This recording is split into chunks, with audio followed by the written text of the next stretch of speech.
Ustedes van a decir, bueno, ¿por qué pasan tales cosas? Ustedes a lo mejor lo hicieron en otro país, pero no saben lo que se sufre a veces cuando se hacen trampas, en serio.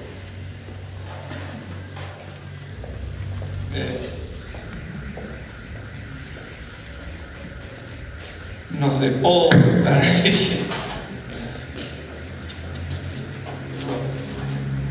esperemos que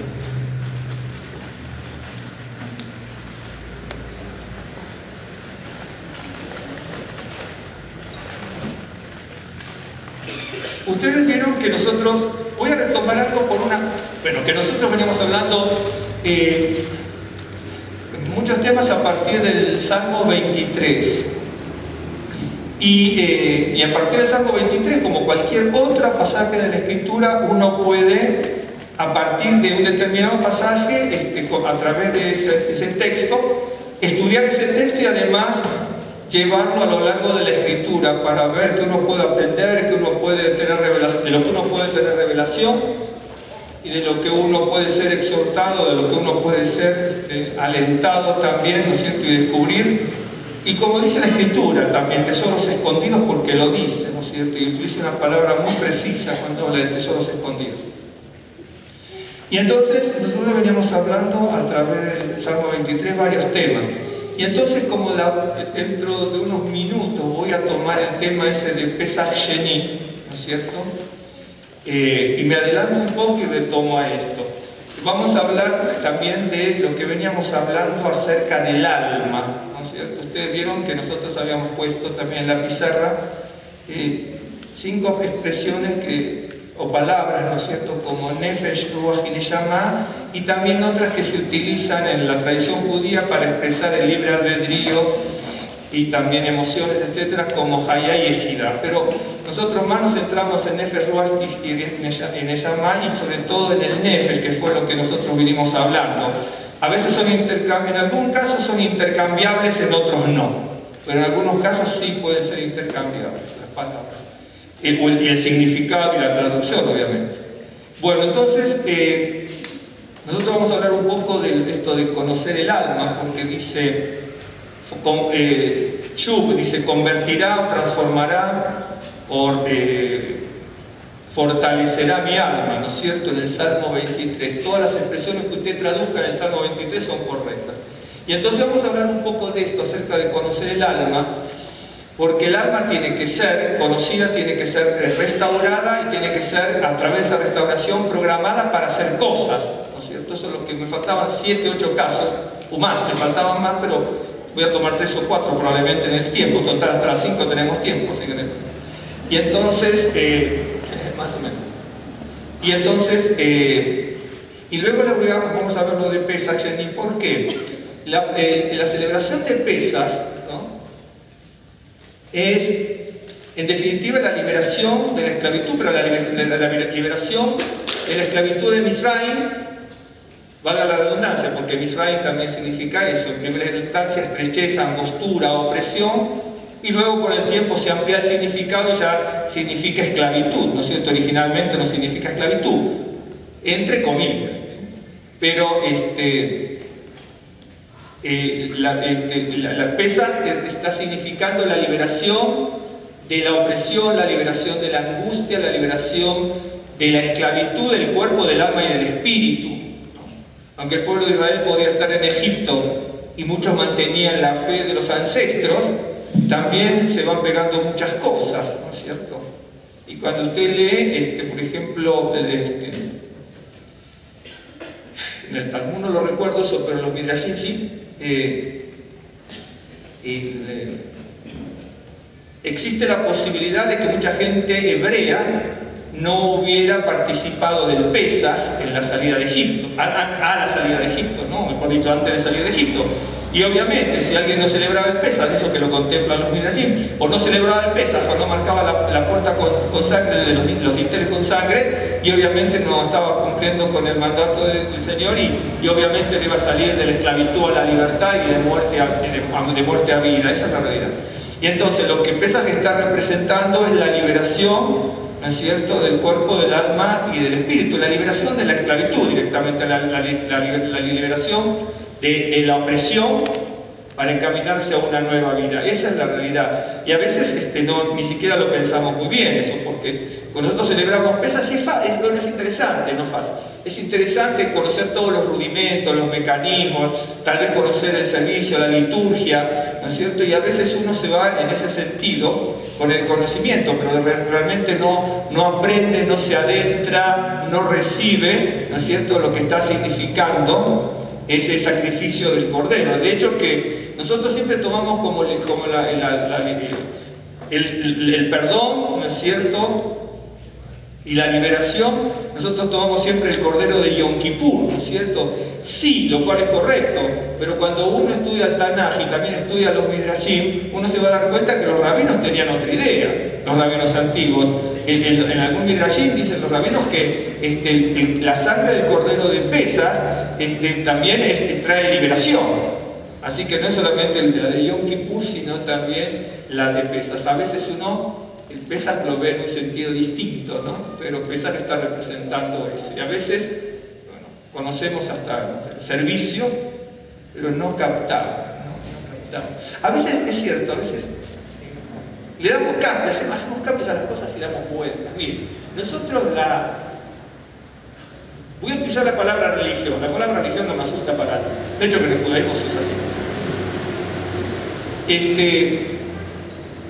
Nosotros, cuando leemos la Biblia y vemos nuestra vida, nosotros tenemos medio un contrasentido a veces, porque nosotros, de alguna manera, hemos civilizado la religión, ¿no? Y entonces, de repente, usted está en un lugar, tanto puede ser cristiano, puede ser judío mesiánico, con todas las vertientes y ramificaciones que usted pueda conocer, pensar, imaginarse. Y entonces, de repente, usted va a un lugar, bueno, incluso acá nos dice, ¿se acuerdan? Yo le dije, siempre tenga cuidado, ¿no? Porque ustedes vieron que en estos 12 años todo lo que nos ha pasado y lo que ustedes me han contado de otros lados, lo que nos han dicho aquí mucha gente que va, que viene, que lleva y que trae. Y entonces dicen, hay que hacer esto, hay que hacer aquello, hay que hacer lo otro, no se levantan las manos, no se palmea, no se arrodilla. Bueno, todo le están diciendo cualquier tontería. Nosotros hemos civilizado la religión a tal punto de que a veces no podemos ni decir fuertemente. De hecho, que en el judaísmo pasa. Usted va a ver congregaciones que tienen, congregaciones judías, más allá de sefarditas y eskenazis y otras, que no son las únicas. Nosotros siempre dividimos sefardita y eskenazi. No son las dos grandes. Pero dentro de eso, aparte de eso, hay otros. ¿No es cierto? Básicamente. Y entonces, pero básicamente son esas dos y a partir de aquí muchas. Y a partir de esas dos, muchas ramificaciones, ¿no es cierto? Es así. Las melodías son totalmente distintas y cuando nosotros cantamos, por ejemplo, no sé, y yo canto ¿no es cierto? Ya es la sefardita, pero si yo le canto eso ni siquiera es música judía. ¿De acuerdo? No es música judía, ¿no es cierto? De tu lado de Alemania, ¿no es cierto? Ese tipo de música, con esa rítmica, esa métrica, que se asoció al judaísmo y punto, no hay ningún pecado ni nada. ¿Me entiende? Y entonces en algunas son las canciones de tipo marciales, ¿no es cierto? Y vibrantes o lentas, pero también vibrantes, ¿no es cierto? En ese sentido. Y otros tenemos, ¿no es cierto? Otro tipo de melodías, pues es sefardita, y acá cantamos algunas melodías y también, pero cantamos melodías sefarditas, bueno, fue lo que yo me crié, incluso las elijo, las aprendimos con melodías sefarditas porque es lo que yo aprendí. A mí, a veces los eskenazis me cuesta un poco más para retener en el oído, no solamente me cuesta más, me es más difícil para entonar, porque no tengo voz para cantar. Entonces, claro, uno se tiene que ir adaptando a lo que más uno puede. Y entonces, ¿pero a qué voy? Hemos civilizado tanto la religión, ¿no es cierto?, que de repente usted lee la Biblia, como le podría decir hasta algunos salmos de memoria, en este sentido, pasajecitos, no todos, pero pasajecitos, donde el pueblo de Israel, ¿no es cierto?, clamaba, gritaba, ¿no? Y nosotros a veces en las Biblias se viene gente aquí y dice, ay, pero ¿por qué dicen así? ¿No es cierto? Un ejemplo. Y otros no dicen porque no somos más vibrantes. Pero bueno, cada uno tiene también hasta una personalidad, una forma de ser congregacionalmente y todo. ¿De acuerdo? Pero nosotros civilizamos tanto que de repente cierto? Usted va a una congregación y dicen, aleluya, ¿no es cierto? Y dicen, no, eso es pentecostal, no, eso es hebreo, hermano. Usted ni se imagina los gritos de aleluya que daban en el templo. Y cuando la Biblia dice, incluso muchas veces supliqué o clamé, en hebreo es gritar a gran voz también, el verbo cará, que también se utiliza para llamar a alguien. Pero también cuando dice supliqué y clamé, es grito. Puede ser en el corazón y lo que fuese, pero muchas veces se dice que clamaron a gran voz, a gritos en instrumentos, ¿no? Si uno está por eso acá lo va a ver cuando dice una cosa del alma, ¿no? Si usted le tiene que decir a Dios, ¿no es cierto? Libra mi alma, es lo mismo que yo le entre por ahí ahora, ¿no es cierto? Y venga y entre y diga así, ¿no? Qué lindo día. Claro, yo no puedo venir así, entonces, qué lindo día, ¿no es cierto? Hay un énfasis, pero eso también está en el hebreo, o en el español también. Uno cuando lee tiene que dar el énfasis, la intención para poder saber lo que se está diciendo. Entonces, dice, libra mi alma. Mire, yo estuve enfermo y le puedo asegurar que no gritaba, pero andaba cerca, hermano. Pero cierto. Entonces, cuando uno está en angustia, en aflicción, cuando dice, me tiraron redes y lazos, eso significa que lo están oprimiendo a uno. Y a uno todavía usted no va a decir, Señor, líbrame. Líbrame, Señor. Clamaron a gran voz. Por eso le digo, a veces nosotros civilizamos tanto, ¿no es cierto?, la religión, ¿sí?, que tenemos que entrar a ver la Escritura. ¿Por qué les digo esto? Porque cuando yo estudiaba y recopilaba y todo esto que yo quería compartir con ustedes, de tantos papeles y apuntes y todo, y tomaba los pasajes donde se habla, en este caso, del Nefes, porque casi todos tomamos el Nefes nosotros en estos casos por una razón en particular, para seguir siempre una misma línea, sino. Y entonces dice el Salmo 103, y ahora le cuento lo de Pesach Sheni, pero primero, el Salmo 103 dice así.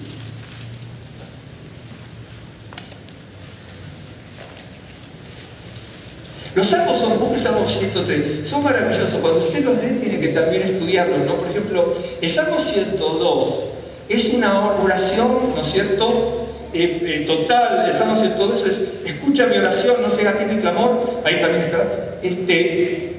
Es una oración de súplica, de ruego, ¿no es cierto? El Salmo 103, ¿no es cierto?, ya es un salmo de alabanza, ¿no es cierto?, donde se recuerda todo lo que el Señor ha hecho. El Salmo 104 es un salmo de exaltación que es el Dios creador de todas las cosas. El 105, ¿no es cierto?, es un salmo histórico y un salmo de la providencia divina sobre el pueblo de Israel. Uno es de oración, el otro es de la súplica, recordando de alabanza, recordando todas las liberaciones que el Señor hizo. El otro reconociendo a Dios creador de todas las cosas, y el que le sigue, que es el Salmo 105. Y digo, el Salmo 105 habla, está dividido en segmentos maravillosos, ¿no es cierto?, habla de toda la parte histórica de Israel y la providencia divina en medio de las catástrofes que podía pasar Israel, o de la angustia, ¿no es cierto? Y es una cosa maravillosa. Y entonces el Salmo 103 dice, bueno, bendice, ¿no es cierto? Bendice, ahí la palabra es barjí, bendice mi alma. Bendice alma mía a Adonai, y bendiga todo mi ser, su santo nombre. ¿Sí? Bendice alma mía a Adonai, y no olvides ninguno de sus beneficios. No olvides ninguno de sus beneficios. Si uno toma el Salmo, aquí uno se va a dar cuenta de algo maravilloso. Dice, no olvide ninguno de sus beneficios. Quiere decir, una vez recordábamos algo, que el alma podía ser olvidadiza, ¿no es cierto? Entonces aquí lo que tenemos que ver, ¿se acuerdan? Vieron que dice, Margina Adonai, bendice alma mía Adonai, y no olvide ninguno de sus beneficios. La palabra ahí de beneficios es gamul, que significa beneficio, significa recompensa, significa también galardón, significa, es un pago de alto, cuando es un pago de alto valor, ¿no es cierto? Ninguno de sus beneficios, ninguno de sus recompensas, de sus retribuciones, de su galardón, ¿no es cierto? Bendice alma mía Adonai, no olvide ninguno de sus beneficios. Primero, el alma es olvidadiza. Una de las peores ingratitudes en la vida, pero con el ser humano y para con el Señor, es ser olvidadizo. En medio de la necesidad, porque somos olvidadizos, aunque no nos olvidamos realmente, somos tan necios que sabemos que está allí, pero no nos interesa. Ahí se llaman más necios, negligentes más que olvidadizos, pero la palabra es olvidadizo, ¿no es cierto?, para sintetizarlo. Y una de las cosas más terribles es ser olvidadizo. ¿Sí? Incluso para el agradecimiento, para un ser querido, para la madre, el padre, el hermano de la fe, el amigo, el que nos ha hecho algún favor, Dios mismo. Por eso que yo decía que civilizamos tanto la religión, ¿no es cierto?, que cambiamos un montón de cosas. A nosotros, ¿te acuerdas cuando le decía yo? La gente dice, bueno, cuando mira que usted quiere levantar las manos, levante las manos. Se quiere en un momento sentarse porque no puede estar parado, se para, y se parado, se para. ¿Me entiende? A veces hay una línea que seguir en determinadas canciones o servicio de algunas alabanzas específicas que las hacemos en un determinado orden a veces. Y entonces decía, bueno, la gente judía no se arrodilla, ¿no? ¿Y cuántas veces acá aparece la palabra barar, que es arrodillarse? Cuando dice, por ejemplo, me postré. Postrar es arrodillarse, hincarse, inclinarse. Aparece muchas veces. ¿Me entiende? Entonces uno tiene que reprogramar el alma para muchas cosas. Sí que tienen. Y a veces estamos más muertos que vivos en ciertas cosas. De repente dice, bueno, y a veces ni en la casa. ¿Saben cuántos pasajes hay de que se levantan las manos, ¿no es cierto? Cuando se baten palmas en el hebreo pueden ser así, como pueden ser así, ¿de acuerdo? O cuando se alababa, ¿no es cierto?, que decía que mecían las manos. Y la alabanza, mecer las manos, es la danza, porque se elevaban los cereales en su momento y con las vasijas llenas de cereales se alababa a Dios, y después, aunque no tuviera la vasija, ya queda el ritual, entonces queda la alabanza, ¿me entiendes? Entonces va a algún lugar y dice, bueno, eso dicen es, no sé, alguna denominación cristiana, y no es así. Dice, la gente se arrodilla, el pueblo judío siempre se hincó, se arrodilló, con el torso en el piso, con la frente pegada al piso, arrodillado en cuclillas y con las manos levantadas. ¿Sabe cuándo no empezó a hacer eso?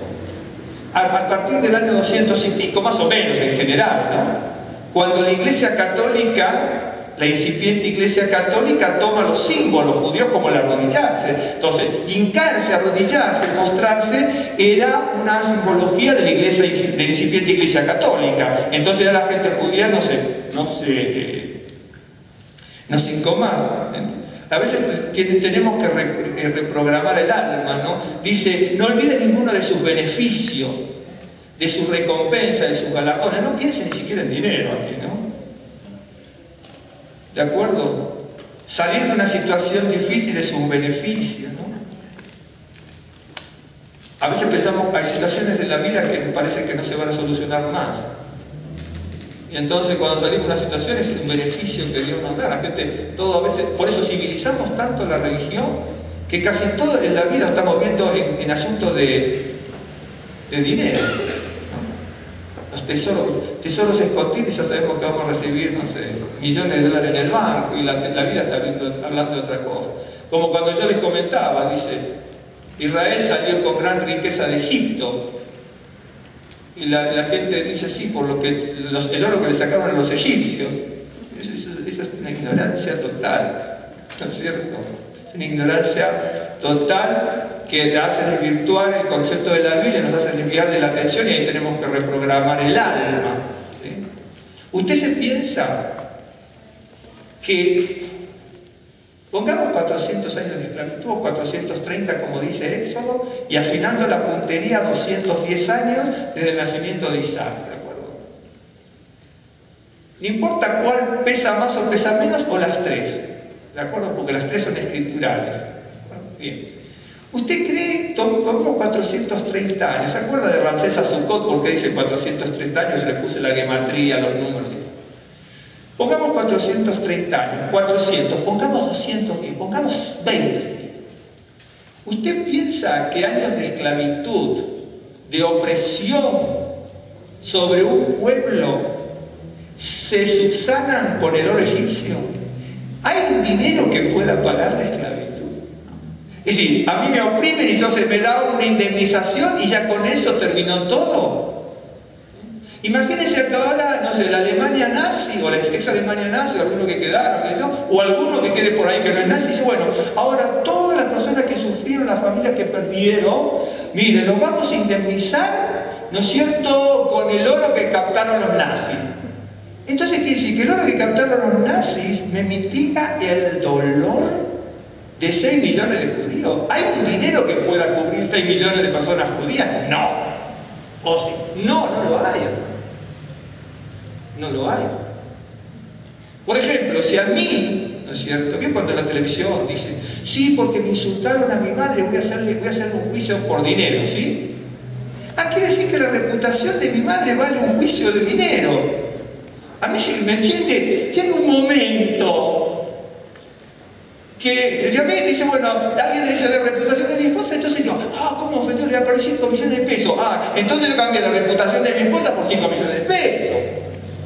¿Me está siguiendo? ¿Soy claro o no soy claro? ¿Me entiende? Entonces cuando dice, por eso hay que reprogramar el alma. Sí se tiene que programar el alma para entender lo que la Biblia dice, no lo que yo quiero, lo que me dicen. Cuando dice salieron de Egipto con gran riqueza, la gente dice, sí, porque usted también va a tener el oro del pagano. ¿Ves cómo dice? La Biblia lo dice. En otro sentido. El oro de los egipcios no era el beneficio por la esclavitud, el oro de los egipcios, perdón, con gran riqueza que salieron de Egipto, no es el oro de los egipcios. Sino la riqueza es la palabra de Dios, la Torá, esa es la riqueza. Lo otro no. En definitiva, lo primero, antes, después lo que les quedó lo utilizaron lo primero para el becerro, después lo que quedó para el tabernáculo. Pero el primero lo que usaron de la riqueza de Egipto lo utilizaron para el becerro. Así que no es la gran riqueza con la cual salieron. Entonces uno sí tiene que reprogramar el alma. Nosotros a veces tenemos la escritura, muchas veces judíos mesiánicos y cristianos, que sea, tenemos la escritura de oídas, de lo que me dijeron, de lo que me parece, de lo que yo entiendo. Lo que me parece no sirve para nada, lo que yo entiendo no me sirve para nada. No, uno tiene que extraer lo que dice la palabra de Dios. Eso es lo que uno tiene que hacer. Entonces dice, bendice alma mía, Virgina fiesta Adonai, bendice alma mía Adonai, ¿no? Y bendiga todo mi ser, dice mi entraña, ¿no es cierto? Mis intestinos, todo el ser, lo más profundo de mi interior, bendiga su santo nombre y no olvides ninguno de sus beneficios. Le reitero la palabra Gemul y significa todo eso, significa galardón, colmar de bienes, un pago de la gran retribución, recompensa, etc. No olvides nada de lo que ha hecho. Mire, en medio de la angustia y la tristeza, porque lo vamos a pasar, nadie por más que sea creyente es inmune a la aflicción, a la tristeza, al dolor, al sufrimiento que podamos tener a lo largo de la vida. Sí lo vamos a tener, pero nadie es inmune.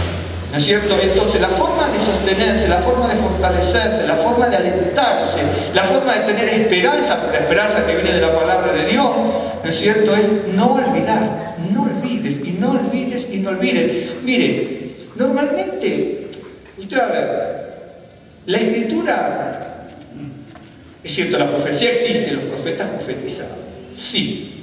Hay una diferencia entre la profecía bíblica y la pseudoprofecía que manejamos mucho, incluso aunque me tengo que excluir, ¿sí? Porque yo no creo ser así. Pero que se maneja la profecía de una forma totalmente antibíblica, el concepto profético, ¿no es cierto? El Naví, el profeta, no profetizaba permanentemente como nosotros creemos. Profetizar es hablar. Mira lo que le dice bien. Le dice a Abimelech, Abimelech, ve a Abraham, ¿sí? Porque él es profeta, le dice. La primera vez que aparece la palabra Naví.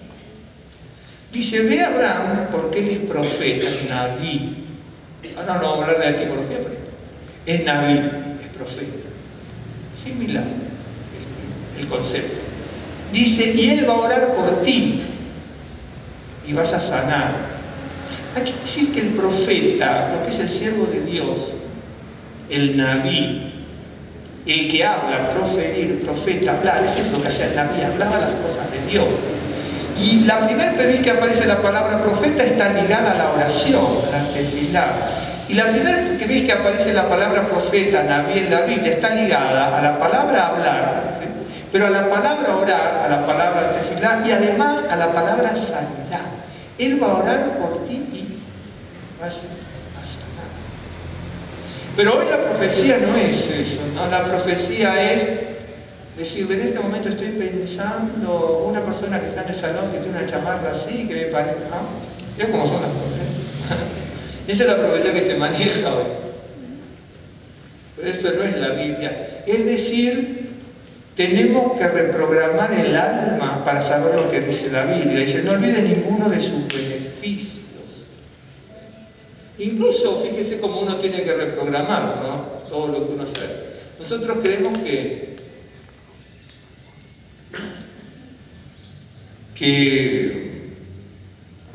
la estrella de David, el Maguen David, fuera el símbolo hebreo por antonomasia, no era la nación.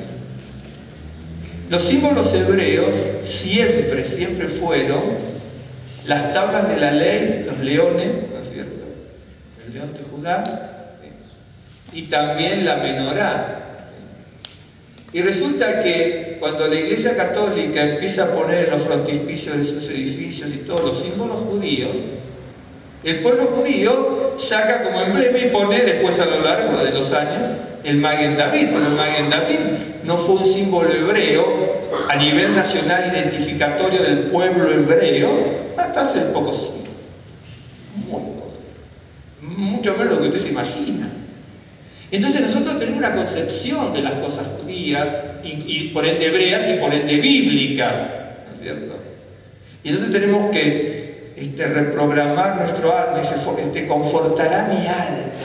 Confortará mi alma, me guiará por senda de justicia. Confortar, revivirá mi alma, ¿no? Fortalecerá mi alma y por ende una nueva dimensión del alma, y permítanme la reiteración, esa programación del alma, del nefesh, esa programación. Quiere decir que nosotros ya habíamos hablado mucho del alma, pero entonces dice, bendice alma mía Adonai y no olvides ninguno de sus beneficios. Una vez que el alma esté restaurada, ¿se acuerda del Salmo? Que dice, tu Torah es perfecta que conforta el alma, tu Torah es perfecta que revive el alma, es la misma palabra del Salmo 23. Tu Torah es perfecta que transforma el alma, lo que revive, lo que transforma, porque antes estaba muerto, tenía un sentido equivocado y discernimiento equivocado de las cosas y entendimiento.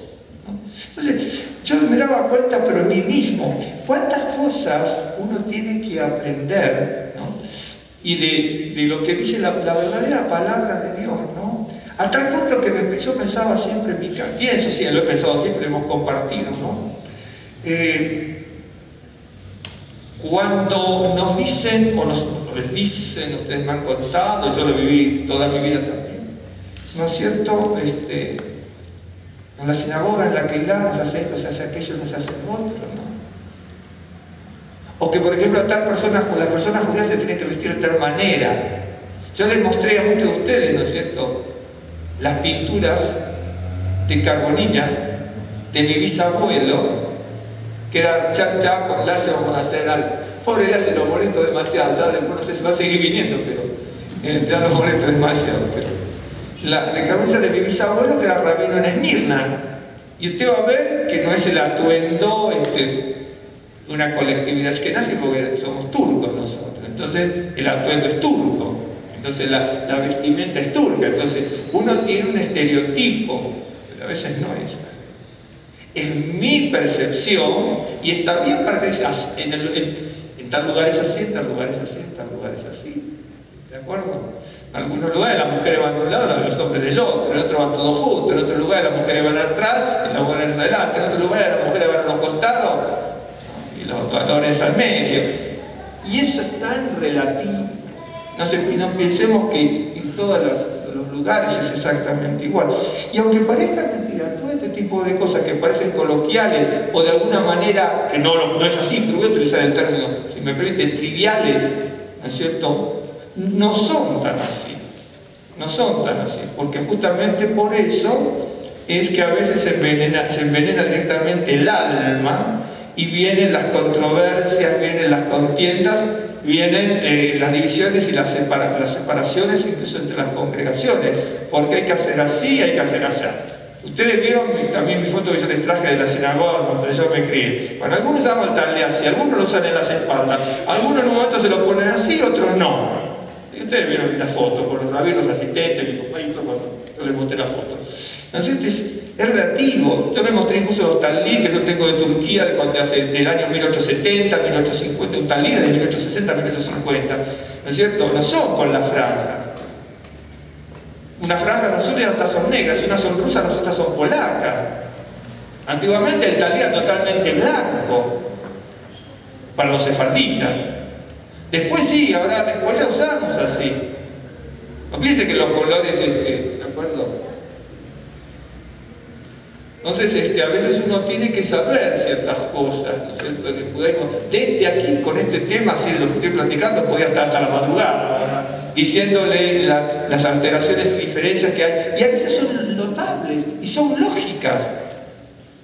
De repente usted se va a dar cuenta, si va a una congregación que solamente tienen franjas azules, se va a dar cuenta de dónde provienen, básicamente. Y va a una congregación que tiene todas franjas negras, se va a dar cuenta que no son, unos son rusos, los otros son polacos, ¿de acuerdo?, de origen. Después se ponen igual, se usan a veces negros y rojos en el mismo, negros y azules en el mismo lugar, y punto. En la sinagoga donde yo me crié, en la actualidad estaba viendo las fotos de la actualidad, y entonces mirá, nos sonreíamos con rosa hace poco. Y entonces dentro de la misma sinagoga hay gente con azul y con negro, ¿de acuerdo? Entonces los kipá cuando yo era chico no nos dejaban, yo tenía 7 años, no nos dejaban usar kipá de colores ni nada. Usábamos unas kipós negras tipo rectangulares, para como los que somos cabezones hacer la cabeza más cuadrada todavía. Entonces, ya bueno, como era rectangular, no sabíamos es cierto. Nosotros tenemos una idea, pero son rectangulares, parece que le ponen una maceta, digo. Cierto, lo cual está perfecto, es cierto. Está perfecto porque es la cultura, es la tradición, es la visión y la percepción de las cosas. Entonces, uno va buscando en la escritura y se va maravillando, ¿no? Dice, confortará mi alma, me guiará por sendas de justicia. Pero acuérdense que es revivir y transformar, se transforma. Cuando se transforma, se metamorfosea. Por eso dice la Torá, Salmo 19, la Torá es perfecta, que convierte, transforma y revive el alma. ¿Me acuérdense esto de revivir por el asunto de hablar de Pesach Sheni, ¿cierto? Eso lo voy a mostrar. Pero me están siguiendo hasta aquí. Entonces, una de las cosas es transforma el alma, esa es la restauración. Entonces ahora viene en el Salmo 103, dice, no olvides, alma mía, dice alma mía, mi alma. Le tengo que decir a mi alma, no olvides ninguno de sus beneficios. Mire qué tremendo, no lo olvides. Mira lo que dice, el que perdona, el que sana, el que rescata, el que te corona, el que sacia de bien tu boca, el que hace justicia y derecho a todos los que padecen violencia. Maravilloso.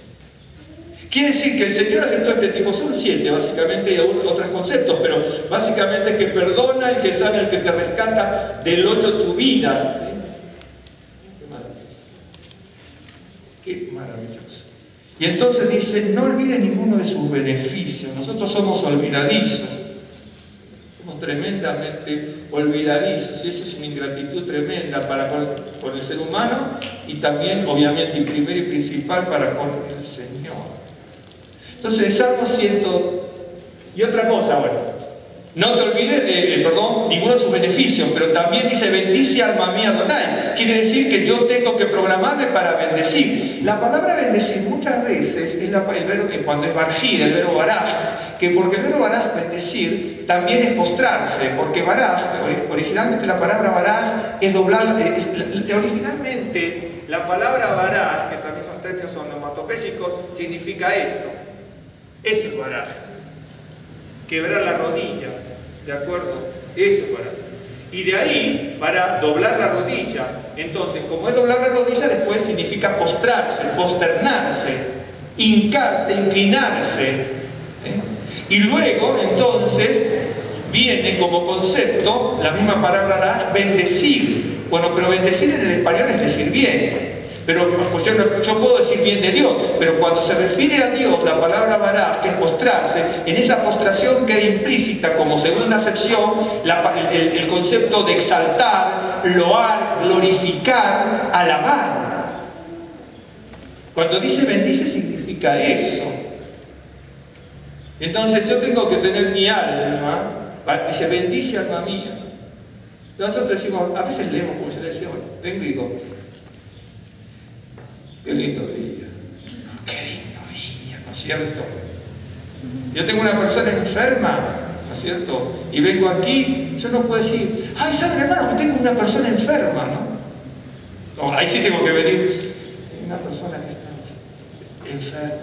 Entonces, según lo que se está diciendo, es el énfasis que tiene que dar la persona, pero no porque se lo dé, porque es lo que siente, lo que sale. ¿Sí? Espontáneamente vibra tanto un cuerpo con el ser cuando dice, qué hermoso que es esto, qué bellísimo. ¿Sí? Cuando hay una tristeza, ya el cuerpo y el interior de uno lo transmite de la otra manera.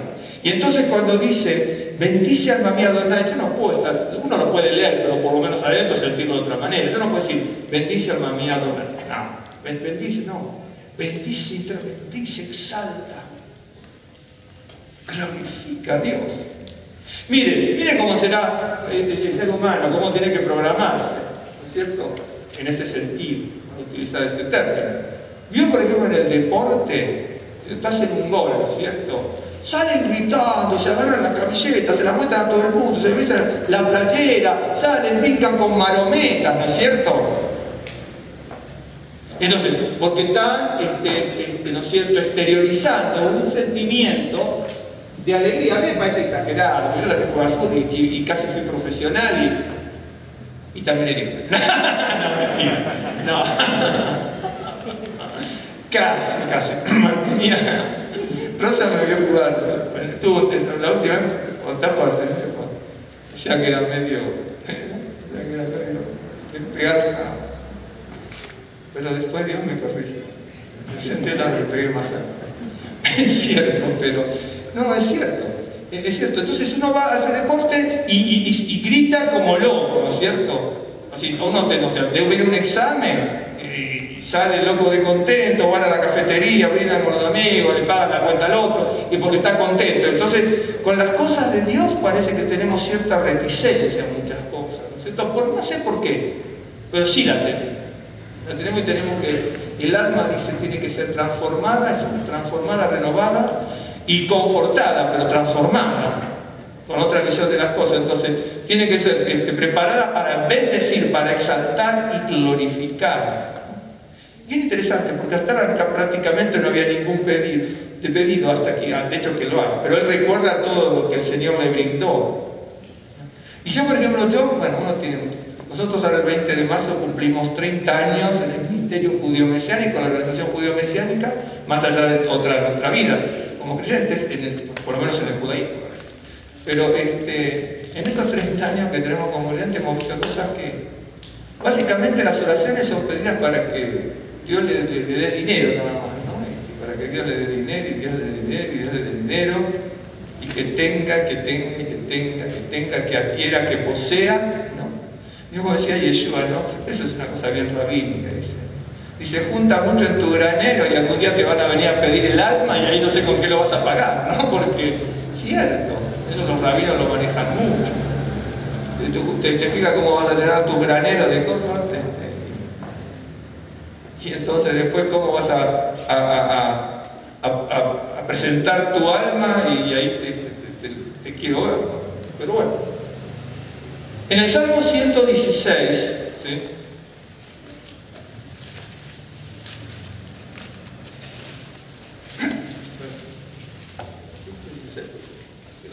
Le voy a mostrar una cosa, nada más que...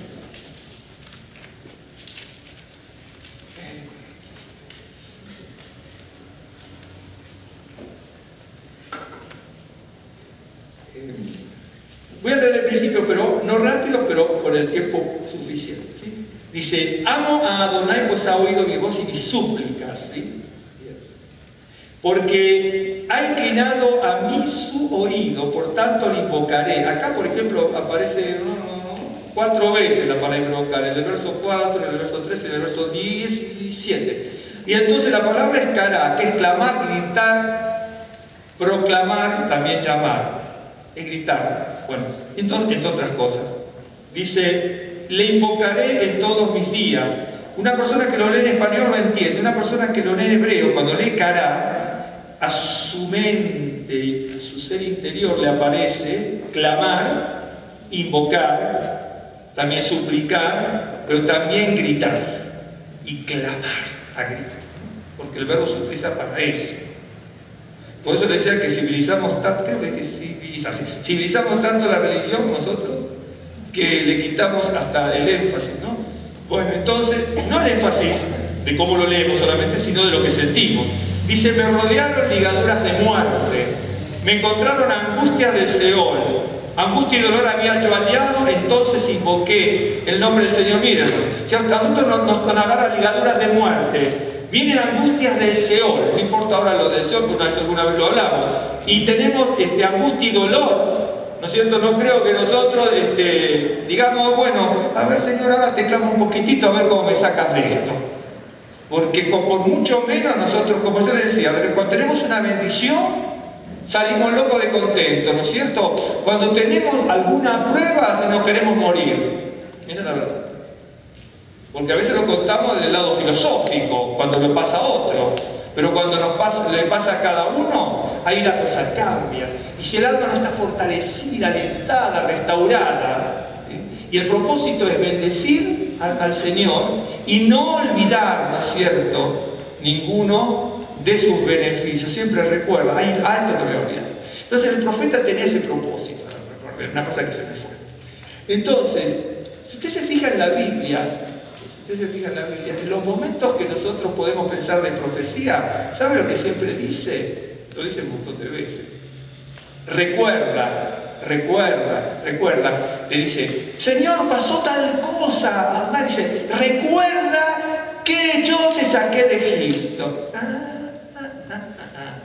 Tengo que recordar. Nosotros queremos siempre aprender el futuro, ¿vio? Y las congregaciones a veces sin ningún tipo de desprecio, ¿no es cierto? Pero, lo voy a decir, pero muchas veces lo ven las congregaciones, a veces cristianas, ¿no? Otras no lo hacen tan seguido, pero siempre la profecía, o la gente quiere aprender lo que le va a pasar mañana, pasado y lo que fuese, ¿sí? Y en la Escritura es recuerda.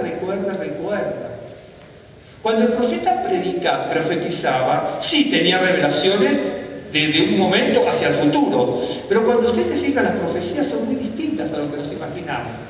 Le dice así, Isaías y los profetas, Jeremías, Ezequiel, Nahum, etc. Bueno, Nahum lo maneja distinto, pero por ejemplo, le dice, pueblo de Israel, está pasándote tal cosa, y le da el diagnóstico. Dios nos dijo que hiciéramos esto, pero hicimos esto, por lo tanto te profetizo que te va a pasar eso. No es que está profetizando lo que nosotros nos imaginamos. La profecía es decir, aquí tenemos una ley de Dios. Si la cumplimos nos va a pasar esto, si no la cumplimos nos va a pasar lo otro. Entonces tenemos una ley de Dios, ¿cómo es esta? ¿Qué estás haciendo lo otro? ¿Qué te va a pasar? Lo que dice aquí te va a pasar esto. Esa es la profecía. Nosotros tenemos otra idea de la profecía, que muchos tienen una idea, ¿no es cierto? Sí, bueno, ahora yo siento que el Señor te abre esta puerta para tal trabajo, esa cosa. Sí, puede ser, y claro que vamos para que abra trabajo, y ni siquiera tiene que ser profecía. Vamos a orar para que Dios abra las puertas, y confiemos que Dios abre la puerta para un trabajo, para bendición, para sanidad, para restauración personal, familiar, y fortalece lo que sea. ¿Me entiendes? Esa es la realidad. Entonces, el profeta se basa sobre la ley de Dios. Por eso, y nosotros nos basamos cuando profetizamos la ley de Dios. Decimos lo que nos venga en cuenta, si es bíblico o no bíblico, si es conforme a la palabra o no. Por eso Isaías le dice, a la ley y al testimonio. Si no es así, no amaneció. Si no está confrontado todo lo que digo con la palabra de Dios y el testimonio de la Biblia, no, el testimonio que da la palabra de Dios y Dios mismo, entonces no es de Dios. ¿De acuerdo? Y entonces mucha gente hace un montón de cosas. Por eso que el alma tiene que ser restaurada, vivificada, confortada y transformada para que bendiga al Señor, para que no olvide ninguno de sus beneficios. Y en el Salmo 116, aquí que veníamos leyendo, dice el verso 4, entonces invoqué el nombre de Adonai diciendo, oh Adonai, libra ahora mi alma. Libra ahora mi alma. Bien. Ciertamente es Adonai justo. Sí, misericordioso es nuestro Dios. Adonai guarda a los sencillos. Estaba yo postrado y me salvó. Vuelve, alma mía, a tu menujá, a tu reposo, porque Adonai te ha hecho bien. Perfecto. Voy por el final entonces, después de todo hacia arriba. El alma tiene que ser restaurada, transformada, programada para bendecir al Señor. Tiene que ser lo mismo, así como le digo, transformada, renovada, restaurada, para no olvidar ninguno de sus beneficios. Tiene que ser renovada, transformada y restaurada para volver al reposo de Dios. Al reposo. Dice, hijo, no tengo reposo, ¿no? La gente lo dice. Yo a veces también me digo, no tengo shalom, no tengo, en este caso es manoah, pero es la palabra menujá, ¿sí? Es reposo. Vuelve a tu reposo, a tu sosiego. ¿Se acuerda la paloma que lanzó Moisés? Noé. Noé encontró el lugar y volvió al reposo del arca. Y pienso que más o menos el salmista estaba pensando por ese lado. Y así como la paloma que no encuentra reposo en ningún lado y que deambula sobre las aguas, y en algún momento tiene que volver al arca. Y se va a Noé y le aparece con Noé en la ventanita y volvió porque no tenía lugar donde ¿vio que dice sentar sus pies? Bueno, por ahí se utiliza esta misma palabra. ¿De acuerdo? Tiene que volver al reposo. Y entonces, el alma tiene que ser programada para volver al reposo de Dios. No tengo reposo. Perfecto, no tengo reposo. Entonces, la gente busca y entonces le pide a uno y le pide a otro antes de volver a Dios. De hecho, que tenemos que orar por los unos por los otros. Y después busca, entonces, ve a tal predicador, o a tal la cosa, a tal otra, o a tal sinagoga, en aquello, en otro, o a tal lugar. Pero es que esa persona tiene que reprogramarse el alma para volver a Dios. No va a surtir más efecto mi oración, la suya, o la del predicador de tal congregación, más famoso, más conocido, o del rabino que tenga más larga barba de Israel. Porque hasta se busca eso, buscamos la imagen. Es cierto, nosotros tenemos que programar el alma para muchas cosas. Nosotros cuando éramos chiquitos, nosotros teníamos que besarle la mano al rabino. Yo no tengo anillo, así que no me bese la mano. No. Tenía un anillo hermosísimo el rabino. Entonces ponían el talita y gigante, nos metíamos todos adentro, a veces no. En otras circunstancias nos teníamos que pasar y besarle la mano y pasar el anillo aquí a la frente. Bueno, yo a la próxima tengo un anillo. Yo ni anillo tengo, ¿no? En serio tenemos un anillo. El anillo de matrimonio lo tenemos que sacar porque veo que le crecen los nudillos, ¿no? Y ya no se vuelva a vivir. Yo estoy en la tercera juventud. No la tercera edad, la tercera juventud. Tercera.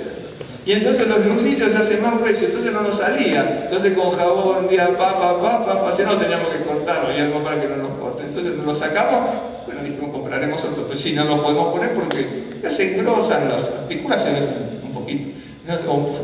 ¿Me entiende? Y entonces teníamos que hacer. Y entonces nosotros íbamos, lo cual, bueno, es una cosa que hacíamos los niños con no teníamos rabino, pero nosotros teníamos jajam.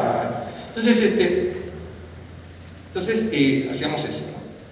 Y entonces uno busca, y entonces parece que eso casi se vuelve una... ¿No es cierto, Ruth, que hacemos eso? ¿No es cierto? Porque Ruth también ya se fue. Entonces, uno casi se vuelve... Eso es una cosa digamos, de honra, está bien. No está mal, está bien. Pero uno después ya lo tiene como fetichismo, como idolatría. Es decir, si yo no hago eso, bueno, es como que es algo vacío, ¿no? Y sin embargo la Escritura dice otra cosa. Vuelve alma mía, ¿no es cierto? El alma, como tiene que bendecir a Dios, no olvidarse de los beneficios, no olvidarse, recordar, alimentarse con eso, alimentar. Nosotros nos alimentamos de otra cosa. Nos alimentamos de tanto, incluso de lo judaísmo, Tanto a veces libros que nos dicen que tenemos que hacer esto, que dicen en el cristianismo ni hablar. Las 7 leyes para esto, las 8 leyes para lo otro, las 25 leyes para lo de más allá y lo que sea. Y entonces tenemos las leyes para la prosperidad, las 10 leyes para el matrimonio. Y dice, bueno, haga el curso con las 10 leyes de los matrimonios. ¿Y por qué no estudia la Biblia?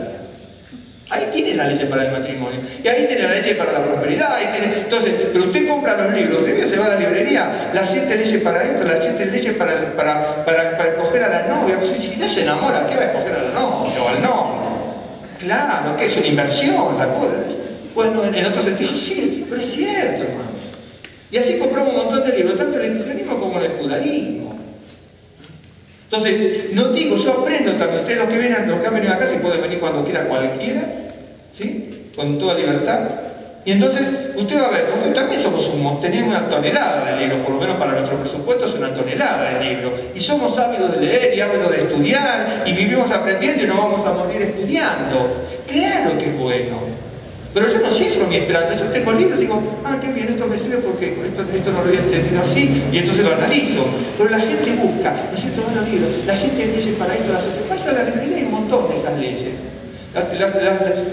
No sé cuántas leyes le ponen para ser feliz. Entonces, ahí las tienen, y muchas cosas de la Biblia, y algunas que serán experiencias personales, qué sé yo. ¿No es cierto? Pero yo no tengo por qué comprar eso, si yo estudio la palabra de Dios. Yo sé dónde está la ley para el hogar. Dice, 25 leyes para el hogar feliz. Yo no tengo que comprarme un libro, por más que lo hayan escrito con la mejor voluntad y la devoción a Dios. Yo puedo comprar a lo mejor para ver si me allana el camino y me reduce para que no le ataque, a lo mejor me da ¿me entiende? En ese sentido nada más. Podría ser que lo utilizara en ese sentido. De hecho que yo no tengo ninguno, así que si va a mi casa no va a encontrar ninguno. ¿No es cierto? Bueno. Y entonces, un ejemplo, mire, yo les voy a decir algo, tanto judíos como cristianos que tienen, existen. Les voy a contar algo. Si hay una cosa que no soporto, yo entiendo los profesionales y todo como manejan las cosas. Incluso profesionales religiosos, teólogos. Yo no soporto los libros de autoayuda, que no los soporto. Yo entiendo al que les puede dar resultado, a lo mejor encuentra algo que canaliza su espíritu, su alma, en cierto sentido. No la fe, porque la fe viene por el oír y el oír por el rema de Dios. De ahí viene la fe. La fe no se fabrica, la fe es un don. ¿Sí? Es un don, la fe es un don. Que se canaliza a través de que Dios le muestra a través de tocar su corazón y su alma, a través de los sacrificios, el sentimiento de culpa, y a través del sentimiento de culpa proceder al arrepentimiento con la confesión, y por eso están los 5 sacrificios. ¿De acuerdo? La misma canalización. O está en la ofrenda de culpa, la ofrenda de pecado. Ofrenda de culpa, ofrenda de pecado, el shelamín, el minjá y el olá, el holocausto. Entonces, el alma tiene que ser programada, pero programada con respecto a la Escritura. Entonces, dice aquí, dice, vuelve alma mía a tu reposo porque Adonai te ha hecho bien. Bueno, entonces dice, no encuentro reposo. Y bueno, pero ¿por qué no invoca al Señor? Acá dice que hay que clamar e invocar al Señor. No tiene que ir a buscar al predicador que es más famoso aquí en México, que viene del exterior. Incluso hasta los rabinos, acá hay gente también va. Está bien, uno va para aprender, pero de repente viene un rabino de Israel, entonces va como que si no va, no sé. Nosotros también hacemos, cuando éramos chiquitos, venía un rabino de Israel y venía, cuanto más viejito mejor, ¿no es cierto? Porque cuanto más viejito parece que tiene. No, claro, ¿no es cierto? Y veía entonces. De hecho que lo tocábamos, ¿no? Ahí viene el Ben Adam, ¿no es cierto? Ahí viene el Ben Adam, lo abríamos todo camino y tratamos de tocarlo. Si lo abrimos ya tantas veces, no está mal, no está mal, no está mal, porque son las cosas que quedan en la vida, ¿no? Pero Él no me va a salvar, no nos va a salvar. A veces creemos que, incluso por conceptos bíblicos, pensamos que la sabiduría está en relación directa y proporcional a la luenga barba que tenga una persona, ¿vio? Por eso los judíos mesiánicos se dejan la barba, porque entonces, cuanto más barba tenga, los judíos mesiánicos recorren por todos lados y le dan la ofrenda, ¿no? Aunque no diga nada, después no le importa, el gobierno le da la ofrenda y chao. Mire, ¿sabes por qué le digo esto, hermano? Porque lo conozco de lo que le estoy hablando, ¿me entiende?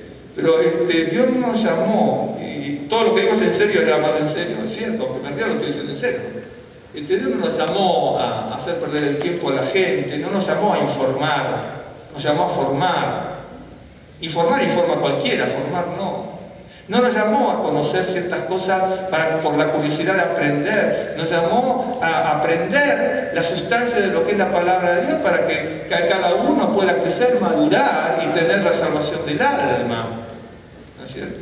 A veces pensamos, no sé, que si yo hago tal o cual cosa por ser judío, tengo más mérito que otro y Dios me va a ver. ¿Cierto? Hay gente, por ejemplo, que incluso entra a una sinagoga y ve todo, ¿no? Mire, yo le voy a contar una cosa para que ustedes vean, una anécdota, y ya lo voy a dejar en paz. Yo trabajé 9 años como profesor de guitarra clásica en un colegio católico muy grande. Me querían mucho, las monjas hablábamos mucho, y con los sacerdotes también, un colegio muy grande. Y entre mis 24 y mis 33 años trabajé en este conservatorio. A mente de tener alumnos particulares dedicados solamente a enseñar guitarra clásica. Entonces, yo tenía alumnas que tocaban en la iglesia, era muy grande. Entonces, claro, las alumnas 12, 13 años, porque yo les enseñaba, 2, 3 años la tocaban muy bien. Entonces de repente mira, el profesor aprendimos muchas canciones, varias canciones, queremos que venga, que tenía que ir a la misa. Iba a la misa. No, cual no está mal, no lo digo con irrespeto. No lo digo con irrespeto. No lo digo con irrespeto, estamos poniendo un punto de vista. Entonces yo me sentaba. Bien. Ustedes miren como que tienen el altar, el sagrario y todo eso. Bueno, la más junto a ustedes que provienen de eso, y yo lo conozco porque siempre he estudiado, he visto el libro. Entonces es bien interesante. Y entonces, de repente yo caía 15 o 20 minutos antes de la misa. A veces no eran misas, eran de algún evento de la iglesia, del colegio, que se hacía ahí, donde en realidad no eran las misas diarias. Y entonces,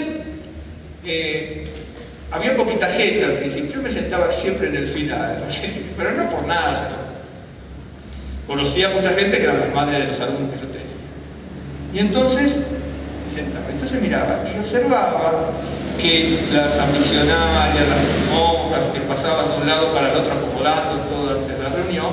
Entonces tenían que pasar, yo te sentaba y allá al fondo estaba el sagrario, estaba del lado de la puerta, porque la puerta estaba ahí. Era así, podía ser por el costado, pero estaba atrás. Era muy grande, hermosísimo el salón, hermoso.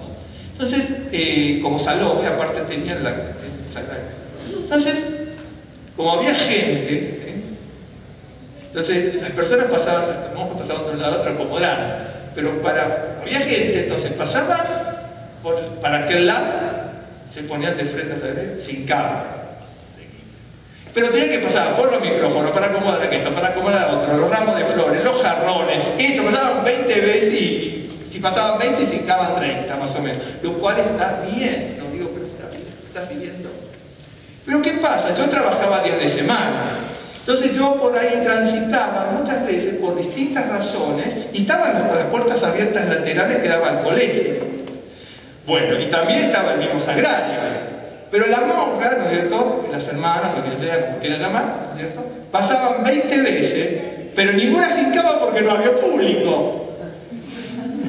Claro, ¿me estás siguiendo? Claro. Entonces, la devoción está en función del público que tengo. Claro, no sé. Eso también pasa en el judaísmo. Pasa en el judaísmo. Miren, ¿no te asistí a una sinagoga en Buenos Aires? Ya de grande, una sinagoga sefardita. En día el rabino estaba diciendo que no iban a hacer más las reuniones arriba porque no venía nadie, entonces lo hacían abajo. ¿Recuerdo? En una sala. Dice, fuimos a una sala que está en abajo, ¿no es cierto? Pero me llevé la lastimosa sorpresa de que todo lo que nosotros veneramos, honramos, como las Torot, el Sidur y otros libros, todos tirados en el piso y pisoteados durante años. Entra un trabajador, lo tira por una de las sinagogas y dice, bueno, está todo esto trabajo, ¿quién lo va a ver? La Torah en el piso, la pisotearon, hubo una fuga de agua, se inundó en el momento, quedó todo. Dice, y tenemos cantidad de libros que nosotros decimos que honramos y veneramos la Torah y todos tirados en el piso. y no de ahora, de años. ¿Me entienden? ¿Por qué digo esto? Porque eso pasa absolutamente en todos lados. Absolutamente. ¿Me está siguiendo? Una cosa es lo que yo digo de la boca para afuera y otra cosa es lo que sea. En todos, de esto les puedo contar mil y una experiencia. Y usted sabe que le estoy diciendo así porque no solamente lo tiene que haber visto, sino lo tiene que haber hecho usted también. Y no me diga. Porque es así.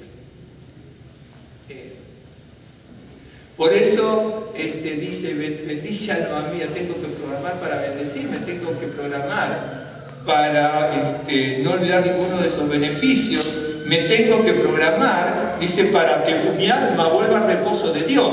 Y entonces dice, no encuentro el reposo de Dios. Es cierto, a veces nos pasa, y a veces no es instantáneo, ¿no? Como la sopita esa o el café instantáneo, que dice que no es café, pero no importa. Entonces dice, invoqué el nombre a Adonai, o ahora, Señor, libra ahora mi alma, porque Adonai es justo y misericordioso nuestro Dios, ¿no? Entonces, ¿por qué no puedo encontrar reposo? Porque seguramente en ningún momento grité en mi corazón, ni en mi casa, ni en ningún lado, Señor, libra mi alma. ¿Pero libra mi alma de qué? A veces decimos, ay Señor, líbrame mi alma de los hermanos, qué sé yo, ¿me entienden? Casi hasta pensamos eso. ¿Y por qué no, Señor, libra mi alma del egoísmo que tengo, ¿sí? ¿Por qué, Señor, libra mi alma de la envidia que tengo? Libra mi alma de la pereza. Acá hay un pasaje donde dice, Señor, así como hay que programar el alma, hay que programar el alma para que no sea perezosa, dice. Hay que programar el alma para que sea generosa, ser generoso. Dice, está el proverbio. Ser generoso. Señor, que mi alma sea generosa. Es una cosa maravillosa. Maravilloso. ¿Sabes lo que significa? Ahí hay otra palabra en hebreo, pero acá está aplicado que dice cuando está en poder. No se lo busco. Que sea generoso. ¿Sabes lo que significa generoso? Es una maravilla. Una maravilla. Normalmente nosotros queremos generoso es el dadivoso, ¿no? Sí, lo cual es correcto. Hoy sí. Ahora estoy hablando y lo voy a buscar porque no me creen. No, más o menos. Pero dice así. Mire, Rosa sabe todo lo que busca. Y muchos que vienen a la casa yo les muestro cómo estudiar, ¿no? Y cómo estudia y cómo estudiar, ¿no? Entonces dice, tiene que estar regulado. En Proverbios 11:25 dice, el alma generosa será prosperada y el que riega será también regado. El alma generosa, pero el alma no es generosa por naturaleza. El alma tiene que ser programada para ser generosa.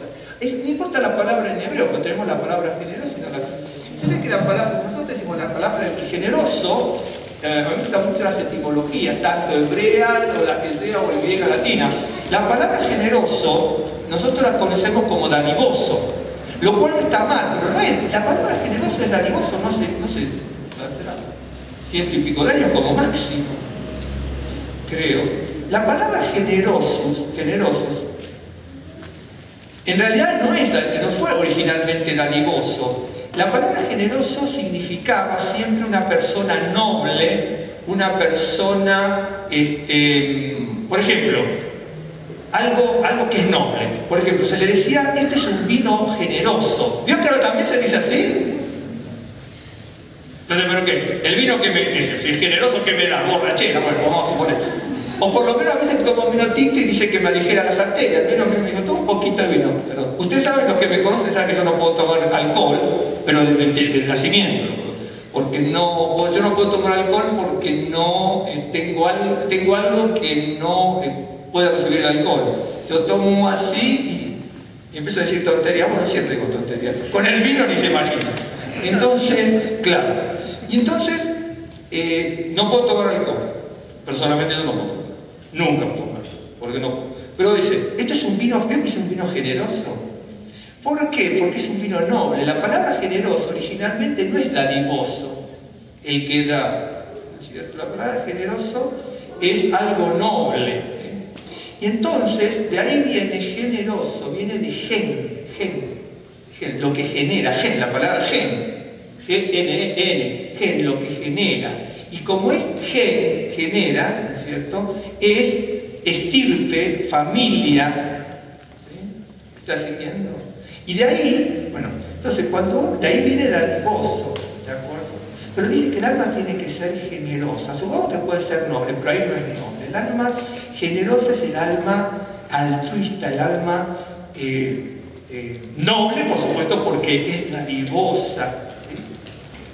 Bien, entonces significa, les dije, generoso significa de buena estirpe, de familia, clan, ¿no es cierto? ¿Usted sabe lo que significa estirpe? La palabra, creo que es de buena estirpe, decimos. ¿Por qué decimos eso? Ahora voy a decir enseguida, se van a dar cuenta enseguida. En muchos países latinoamericanos decimos, este es de buena madera, ¿no? ¿No es cierto que se dice así? ¿Sabe por qué? Porque la palabra estirpe viene de estirpis, que es tronco de árbol. Por eso ahí viene la palabra extirpar, cortar de raíz. ¿Me estás siguiendo? ¿Me estás siguiendo o no? Entonces cuando dice, el alma es generosa, dice aquí Frober, qué maravilla. Dice, el alma generosa será prosperada. ¿Sí? El alma, ahí es dadivosa, pero ¿por qué no también noble? ¿Sí? Porque el alma dadivosa es noble. Si no, no sería dadivoso, ¿sí? Sería ventajero. Esa es la realidad. Entonces, acomodaticio. Entonces, el alma tiene que ser generosa. Por lo tanto, si el alma es generosa, y me voy a la etimología de la palabra, es un alma noble, ¿no? Y si me voy al origen de la palabra, gen, el alma es el alma que genera y que es de buena estirpe. El alma generosa es en la persona de buena fe, de buena madre. ¿Me entiende? De buena raíz. Por eso está la palabra extirpar. Sacar el extirpe, el stirpi, que es el tronco y la raíz. ¿Veo cómo uno puede ir aprendiendo así tanto en el hebreo como en el español? Entonces, reitero porque yo me anoto el verso. ¿No? En realidad me anoto los versos, todos los demás. Digo, no, pero tengo los versos anotados aquí, son docenas de versos que hablan de lo que tiene que ser el alma, prepararse para bendecir a Dios, el alma estar preparada para no olvidarse las cosas de Dios. Miren, sí lo hace. Porque a veces nos olvidamos tolerar con un hermano de la congregación. Porque es cierto, y no me diga que usted no... Está bien, no somos limitados, a mí también. Es cierto, no podemos tener 10 millones de cosas en la cabeza. Pero si no lo podemos tener, por lo menos anotémoslo y punto. ¿De acuerdo? Entonces, y el alma generosa no es solamente por el dinero, porque el alma generosa es el que brinda una amistad sincera.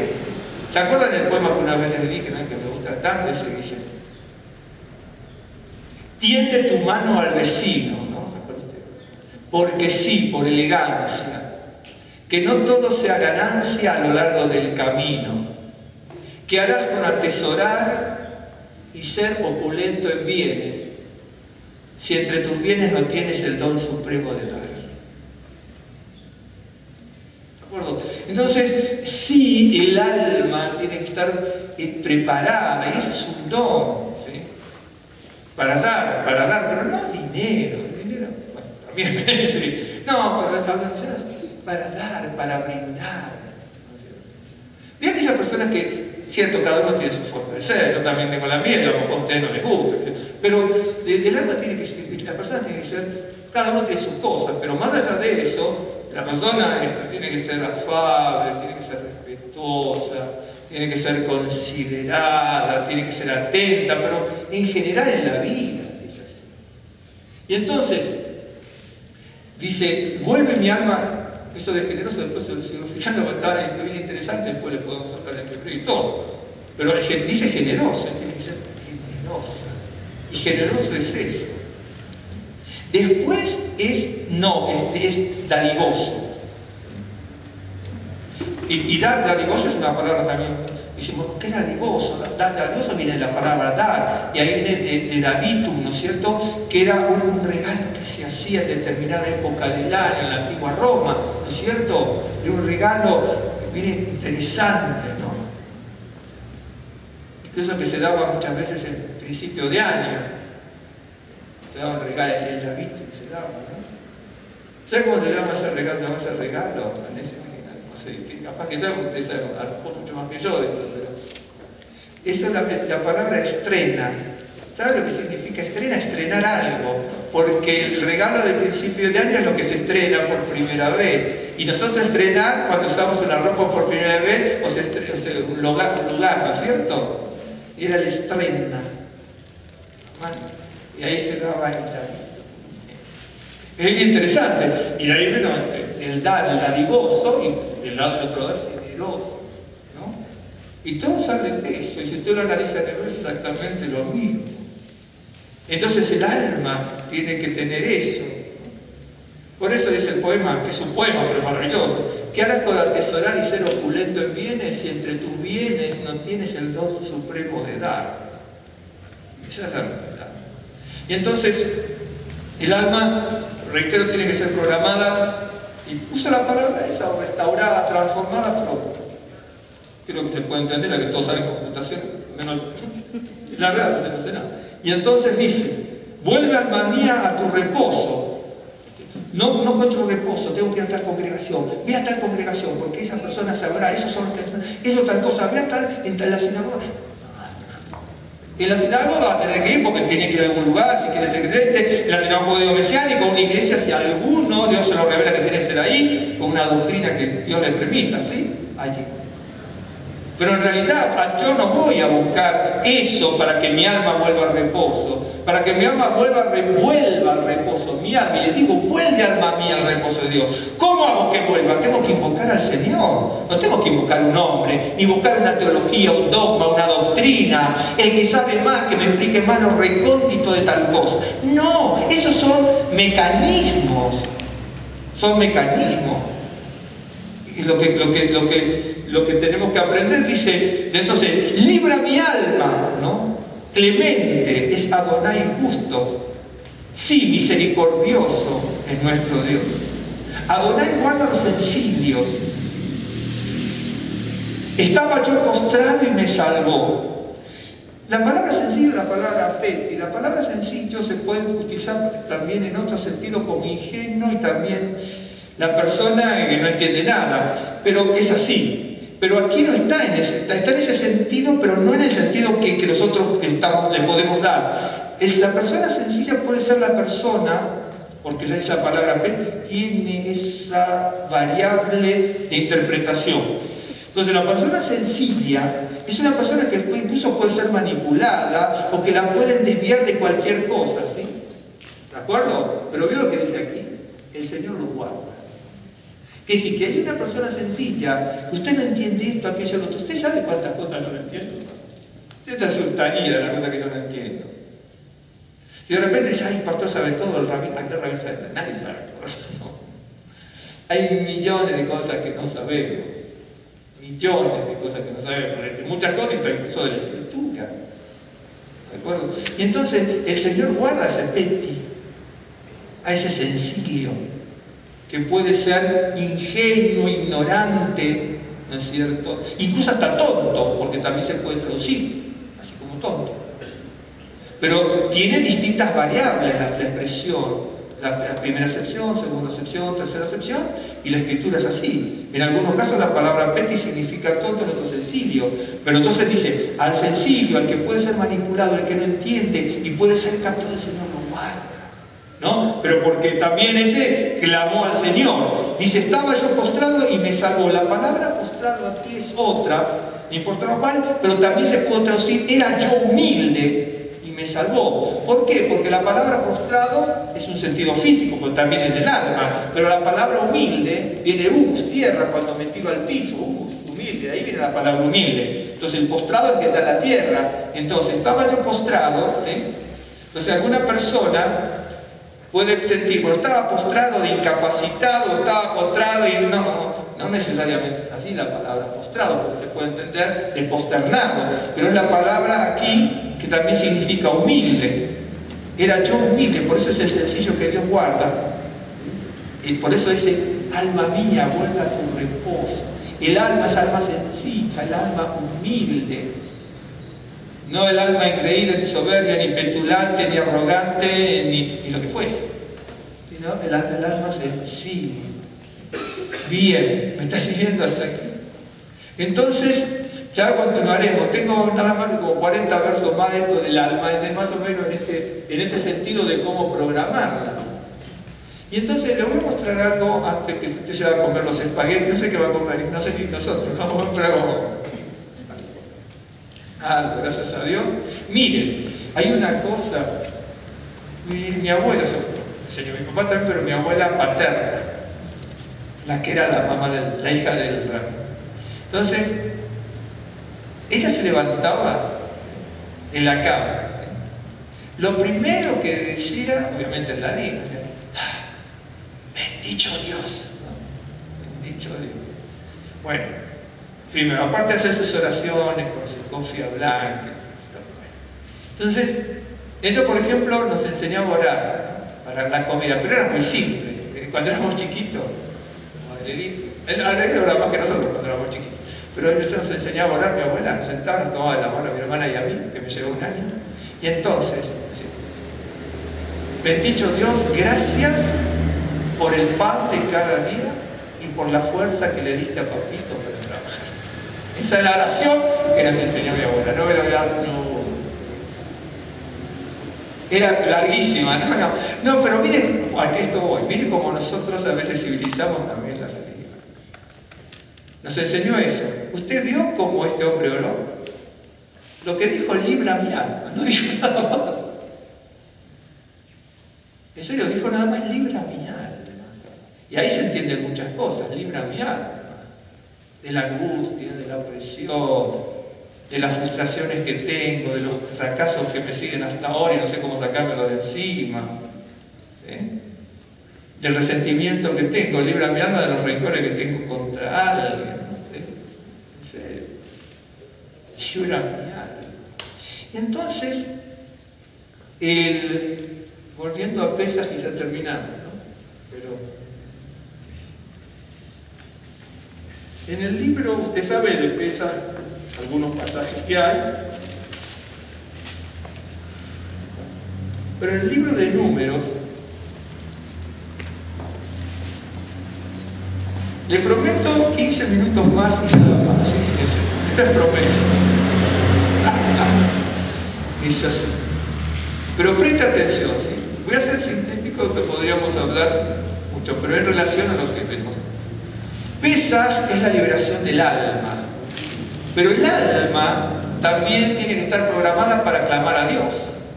Por eso dice, ¿no es cierto? Y de hecho que se programa el alma, la angustia y las vivencias a veces de la vida hacen que el alma grite, ¿no?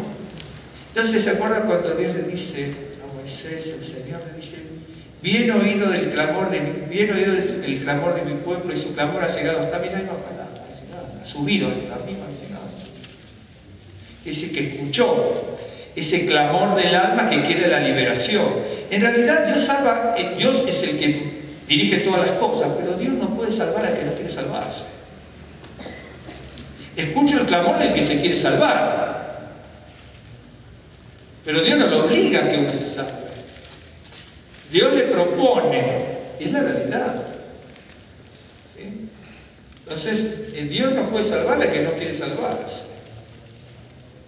Uno tiene que predisponerse. Por eso Dios, de hecho que Dios hace que uno se predisponga, porque Dios pone el querer como el hacer. Y usted lo va a ver que dice, eso no es el Nuevo Testamento. Entonces el mundo dice, bueno, pero eso es del Nuevo Testamento. No, hermano, eso está en el Antiguo Testamento. Por eso el sacrificio, el primero es el del Olá, el del holocausto, el segundo el minjá, el de cereal, el tercero es el shelamín, el de la paz, el cuarto el de pecado y el quinto de culpa. En un sentido, el holocausto de Dios hacia la culpa, pero del ser humano lo primero que siente es el sentimiento de culpa. Dios lo toca de una manera que lo que empieza a sentir es sentimiento de culpa. Si la persona a través del sentimiento de culpa va a proceder al arrepentimiento, va a proceder hacia arriba, hacia la salvación. Pero primero el sentimiento de culpa. Una persona que no es creyente, yo no le puedo enseñar lo que es un holocausto. Por eso los sacrificios tienen un orden. De Dios hacia el hombre es holocausto hasta sentimiento de culpa. Del hombre hacia Dios es culpa hasta el holocausto, pasando por el pecado. ¿Cómo voy a hacer una ofrenda por el pecado si no tengo el sentimiento de culpa? Por eso el último es el de culpa. Y por eso tiene que conmover a la persona para que proceda. Y hay muchos que se arrepienten, otros que tienen remordimiento. El que tiene remordimiento jamás asciende. El que tiene arrepentimiento genuino de dolor por el pecado y el hecho de no cometerlo, entonces asciende. Y entonces pesa, justamente es la exaltación al Eterno por la salvación de mi alma, la salvación de Misraim, que es un prototipo de el faraón y todo eso es el prototipo de Satanás, de acuerdo de la opresión. Y entonces, escucha, en el capítulo 9 de Números, seguramente usted lo conoce, pero se lo tengo que leer, los primeros versículos. Vamos. Habló Adonai a Moisés en el desierto de Sinaí, en el segundo año de su salida de la tierra de Egipto. Ahora no puedo hacer la cuenta de los años, ni lo que había pasado aquí, con la consagración de los levitas, que era el Pesaj que tenían que celebrar. En realidad, bíblicamente, Pesaj en el libro, en el Talmud, no en este, que yo tengo el Talmud babilónico aquí. Ahí está todo lo de Pesaj Sheni, ¿sí? Es muy complejo, pero está todo lo Pesaj Sheni. Pero es sumamente interesante cuando uno estudia mucho. Pues si no lo lee, no me va a entender. Hay distintos Pesaj. Aquí no lo tengo, pero porque este está babilónico. En el Talmud de Jerusalén, en el capítulo 9 y en el capítulo 64 del Talmud de Jerusalén, aparecen distintos Pesaj. Porque está el Pesaj Rishon, que es el de Egipto, ¿no es cierto? Está el Pesaj Sheni, que es el segundo que van a celebrar aquí. Está el Pesaj Dorot de las generaciones, que es el que celebramos nosotros, ¿sí? También está el Pesaj de Misraim y está el Pesaj de Meuhim, que fue un Pesaj muy especial cuando hubo un alboroto y alguien murió. Entonces se va recordando, aunque parezca mentira, tenemos símbolos, ¿sí?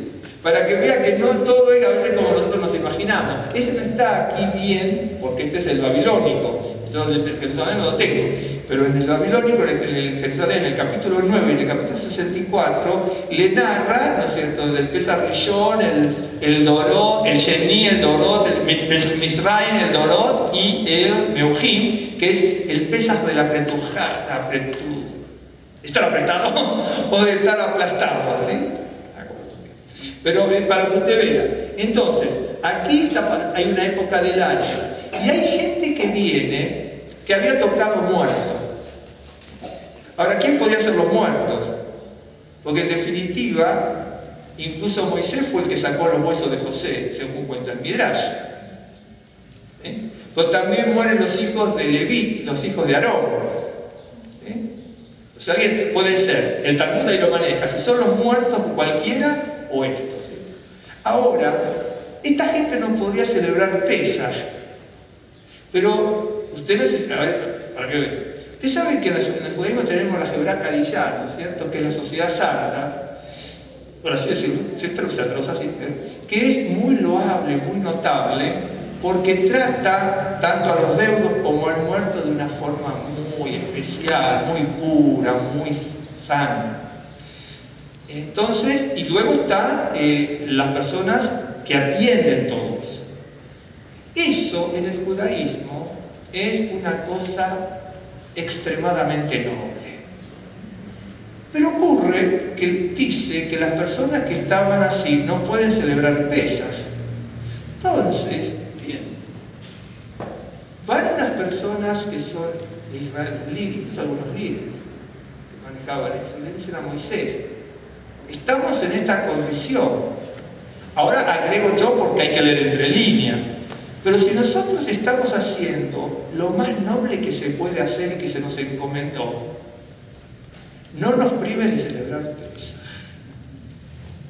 Y le claman para que les permita, qué bárbaro, porque era celebrar y hacer la ofrenda. Y había que pagar. Usted ofrenda, aquí o en donde sea, ¿sí? Pero a lo mejor nunca clamó a Dios para poder ofrendar, ¿no? A lo mejor dice: oh, tengo que ofrendar. Estos claman para ofrendar. ¿Por qué no tenemos que esperar un año para ofrendar? ¿Saben que a veces la Biblia nos depara grandes sorpresas cuando uno lee? Les voy a mostrar algo bien lo que dice aquí. Se lo adelanto porque si yo lo leo sin algún dato, a lo mejor usted no lo percibe rápido. En realidad yo jamás lo percibí rápido. ¿Sabe lo que estudié también hasta que me di cuenta de algunas cosas? Es la realidad. Dice: habló Adonai a Moisés en el desierto de Sinaí en el segundo año de su salida de la tierra de Egipto, en el mes primero diciembre. Tienen que celebrar a Pesaj, el otro fue el Yom. Ahora el pasado tienen que celebrar Pesaj. Los hijos de Israel celebrarán Pesaj a su tiempo. En el 14º día de este mes, entre las 2 tardes, ¿sí? Pero es en el 14 de Nisan. La celebraréis a tu tiempo conforme a todos sus ritos y conforme a todas las leyes la celebraréis. Y habló Moisés a los hijos de Israel para que celebrasen Pesaj. Celebraron la Pascua en el mes primero a los 14 días del mes, en el 14 de Nisan. Correcto, estábamos en el 2.º año. Pero hay gente, imagínense, gente que vino con muertos, o que murió alguien, o que tiene que haber muerto alguien en ese tiempo. Alguien los tiene que atender. Y son personas preparadas y líderes. ¿Cómo? Limpiado y todo. Son muchos. Por esa persona en ese momento les tocó eso, no pueden celebrar Pesaj, que es la recordación de la liberación del alma, de la opresión y de la angustia, ¿sí? De Egipto. Ok. Celebraron la Pascua en el mes primero, los 14 días del mes, 14 de Nisan, y entre las 2 tardes en el desierto de Sinai. Conforme a todas las cosas que mandó Adonai a Moisés, así hicieron los hijos de Israel. Esto es una ley y un mandamiento. Presta atención. Seguramente muchos lo leyeron y lo saben de memoria, a lo mejor la historia esta. Voy a ser sintético porque si no se nos van a enfriar la comida, pero les voy a mostrar esto. Pero hubo algunos que estaban inmundos a causa de muertos. Y vamos a explicar también muchas cosas que aquí son pasajes, son un montón de hojas en el Talmud que habla de esto. Inmundos a causa de muertos. Entonces el Talmud se dice, ¿quién es muerto? ¿A causa de muerto de qué? ¿He muerto porque toqué un muerto o porque estoy muerto? ¿De acuerdo? Bien. Se analiza, hay inmundo a causa de muerte. Y el Talmud lo analiza. ¿De acuerdo? Bien. Lo sintetiza. Y no pudieron celebrar, estaban a causa de muerte, y no pudieron celebrar Pesaj aquel día, y vinieron delante de Moisés y delante de Aarón aquel día. Vamos a suponer las dos cosas, pero supongamos que murió alguien, o todos los Hebracadillas, la Asociación Santa, que maneja todo, porque imagínense, muere la gente. ¿Sí? Incluso más, supongamos que alguien murió o no murió, pero venían los huesos de José, y alguien manejaba los huesos de José. ¿De acuerdo? Para llevar. ¿Ok? Bien. Y le dijeron a aquellos hombres, nosotros estamos inmundos por causa de muerto. ¿Por qué seremos impedidos? La palabra tenemos esta. ¿Por qué seremos impedidos? ¿Tiene otra palabra? Separados, pero hay otra palabra que es relegados, y hay otra bien importante en la traducción hebrea. ¿Por qué seremos impedidos de ofrecer ofrenda a Adonai a su tiempo entre los hijos de Israel? Y Moisés les respondió, esperad y oiré lo que ordena Adonai acerca de vosotros. A ver, para que vean en lo que es la tefilá, lo que es el rezo. Porque los judíos usamos la palabra rezo. Más que oración, rezo. La ley de Pesaj era una ley. ¿De acuerdo? En la Biblia, salvo alguna excepción, ¿sí? Alguna excepción, jamás se movió un mandamiento. Jamás se movió un mandamiento. ¿Me está siguiendo? Jamás. Esto es así. Punto. ¿De acuerdo? Bien. Y habló Adonai a Moisés diciendo, habla a los hijos de Israel diciendo, cualquiera de vosotros o de vuestros descendientes que estuviera inmundo por causa de muerto. También hay que leerlo en hebreo también, pero importa. O estuviere de viaje lejos. ¿Okay? Ahí el Talmud también alega todo eso. De viaje lejos, ¿qué es viaje lejos? 100 metros, 200 metros, no encontró lugar, 50 kilómetros, 1200, no había alguien, lo agarró en el camino en el desierto. ¿O estoy lejos yo? ¿Entiendes? De repente hay alguien que celebra Pesaj y está sentado alrededor nuestro, junto a nosotros, o en cualquier otro lugar, pero celebrando Pesaj, y está lejos también. Pero lejos de la celebración. Bueno, eso lo maneja el Talmud. Y entonces nos aclara. Inmundo a causa de muerto. ¿Y qué? Un muerto, pues perfecto. No puedo tocar muerto, entonces tengo que tener un tiempo y después restaurarme. Pero entonces, si estoy haciendo eso, denme una segunda oportunidad. Pero nunca se mueve un mandamiento. Y acá hay una cosa impresionante. Dice así: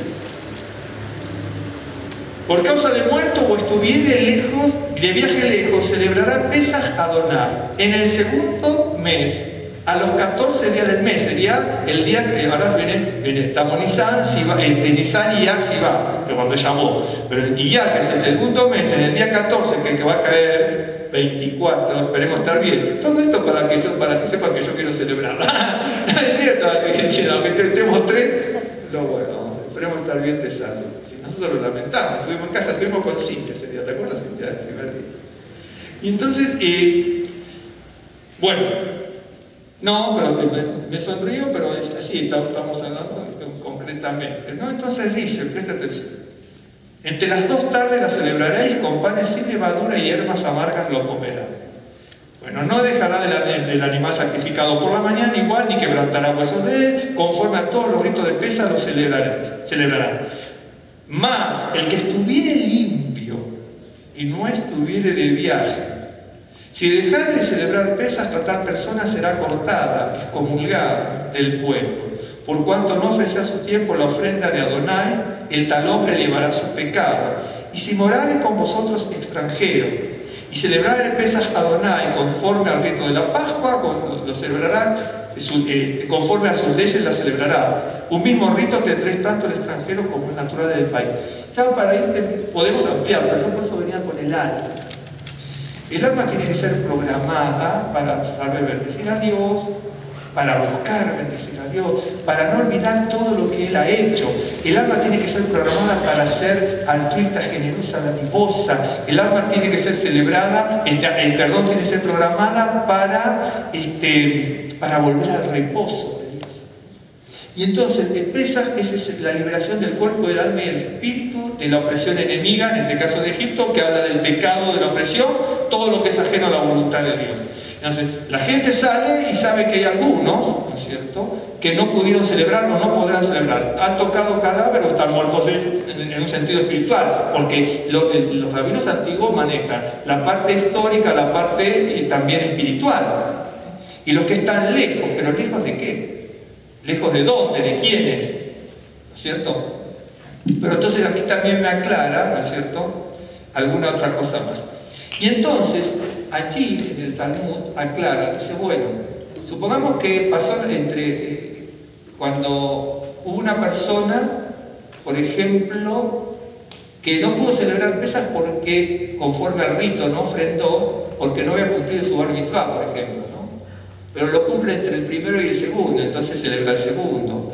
Una persona que no pudo celebrar Pesaj y lo haga, por ejemplo, el 14 de Nisan, todo para que vean. Es decir, no queremos excluir a nadie. Tenemos un gentil, dice.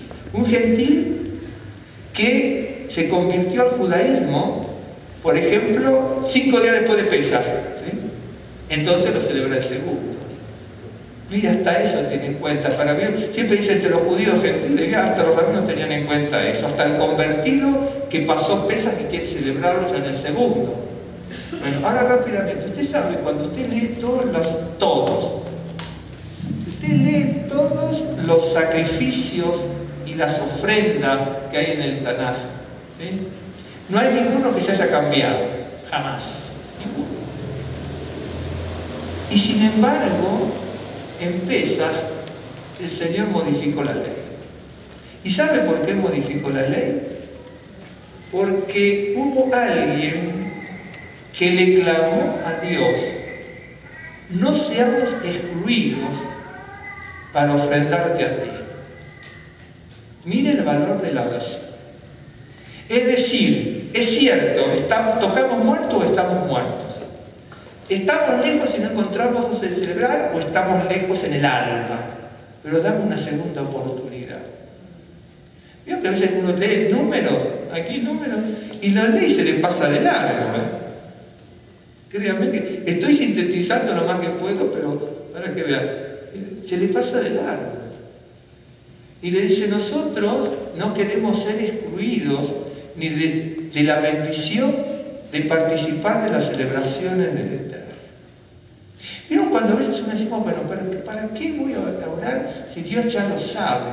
Yo, a mí me han dicho, bueno, no les juego, para no repetir la palabra, pero yo he escuchado muchas veces, ¿no? ¿Para qué usted ore y olvídese? Mire, hermano, yo cuando estuve enfermo oré y no me olvidé de orar, me recordé orar 50 veces por día. Y si usted olvide, porque si no parece que tengo fe, que no tengo fe. ¡Qué bárbaro! Esta gente por fe, ¿no es cierto?, clamó a Dios que modificara la ley. ¿Está entendiendo, hermano? Clamó a Dios para que la modificara. Sabemos, Dios nos dio esta ley y no quiero esperar hasta el año que viene. Me quiero participar de la restauración antes. ¡Qué bárbaro! ¡Qué bárbaro! Por eso a algunos les pido cuando digo tengan cuidado, cuando alguien le dice, le cuenta o le chusmea la Biblia. La Biblia no es para que le chusmeen un dato, ¿no? La Biblia es para salvar. Dígame si cuántas veces leyó por ese pasaje y se le fumó a lo mejor, ¿no? Claro. Se modifica, no hay ninguna ley de ofrenda ni sacrificio que el clamor haya modificado. Y entonces, en este caso, si bueno, si estamos muertos, no queremos estar muertos. Si estamos lejos, no queremos estar lejos. Es cierto, lo estuvimos y se nos pasó la fecha. Acorta el tiempo. Entonces, incluso cuando se ora también, el Señor a que usted, en su segunda venida y el Mesías cumpla su tiempo, ¿sí? Uno dice, bueno, se va a cumplir, perfecto, pero yo sigo orando. ¿De acuerdo? Por eso en el Tanaj, ¿vio? Cuando dice, ven pronto, es el concepto hebreo. Es el mismo concepto que incluso por organizaciones como Jalab, Lubavitch y otros, que ponen, queremos el Mesías ahora. Por eso Pedro dice, ven pronto. Juan. Y entonces, ¿me entienden? Por eso aquí tenemos nosotros esta segunda oportunidad, queremos estar bien, ¿no es cierto?, de celebrar Pesaj. Algunos, parece mentira, pero se pasa desapercibido incluso como celebración. De hecho, que mucha gente judía, aunque no celebra totalmente la celebración como está aquí, que se debe celebrar, porque ya celebró la primera, acostumbra un mes después a comer un poco de matzá de la que sobró anterior, ¿no es cierto? Porque el primer Pesaj, uno tiene que limpiar la casa antes y por 7 días no haya leudado, ¿no es cierto? En la segunda no, es un solo día, ¿sí? Pero en la misma casa, está todo en el Talmud, en la misma casa, hay que leer mucho, pues se puede. En la misma casa puede convivir lo leudado y no lo leudado, ¿no? ¿Pero por qué? Porque yo voy a celebrar Pesaj Sheni, segundo Pesaj, ¿no es cierto? Pero yo paso la primera etapa, que no pude cumplir Pesaj, se cumplió. En la segunda, dice, voy a tener un solo día con la matzá, ¿no? Pero tengo el hametz ahí, pero no lo voy a tocar. ¿De acuerdo? Tengo lo leudado, pero en el otro no lo toqué porque lo limpié. Pero ahora, en esta, tengo la segunda oportunidad de superar una etapa, de que tengo la santidad y el leudado ahí, pero no lo toco. Pero para eso el alma tiene que estar restaurada. Amén. Vamos a hacer una oración. Avino Malkeinu, Padre nuestro, Rey nuestro, Señor, te damos gracias por la vida y la misericordia. Te damos gracias por el don de la vida, por este nuevo día, por este Shabbat, y clamamos, Señor, desde nuestro corazón para que podamos gozar de tu reposo y que en esta y en toda hora nuestra alma sea restaurada, Señor, fortalecida, renovada, Señor, para que podamos bendecir, exaltar y glorificar tu nombre, para que nunca nos olvidemos de tus beneficios, de tus galardones y de las retribuciones, Señor, de grandes bendiciones que tú nos das, para que podamos, Señor, buscar en nuestra alma el reposo que viene de ti, para que podamos nosotros, Señor, hacer que nuestra alma tenga esa generosidad, ese ser dadivoso para con todos y para con cada uno. Te damos gracias por este nuevo día, Señor, y que en esta y en toda hora podamos ver tus milagros y tus maravillas. Bendito y alabado sea tu nombre. Bendice a mis hermanos, bendice cada vida, cada hermano y cada familia de los que estamos aquí, de los que no han podido venir. Señor, que cada hogar, cada familia pueda ver tu misericordia y tu bondad. Gracias te damos, Beshem Yeshua Mashiach. También, Señor, rogamos por los trámites que junto con Rosa debemos cumplir, Señor, aquí en este país donde tú nos has traído y nos permite ya más de 12 años. Te rogamos a las personas a las cuales tenemos que ver, utiliza con sabiduría, con diligencia, Señor, a nuestro hermano Ricardo Isi, a Jesús Sánchez y a Saúl, nuestro hermano Saúl, para que, Señor, con la sabiduría y las capacidades, la honestidad que tú les das, puedan encontrar las personas adecuadas y precisas para hacer todos los trámites con la celeridad con que se necesita y también con la exactitud, Señor, en los trámites a realizar. Que podamos ver en esto, Señor, tu misericordia. Señor, aderézanos mesa, quítanos trabas y piedras de tropiezo en este propósito y también en cada trámite, en cada empresa, en cada trabajo personal, Señor, de cada uno de nuestros hermanos. Te damos gracias en el nombre de Yeshua Mashiach. Amén.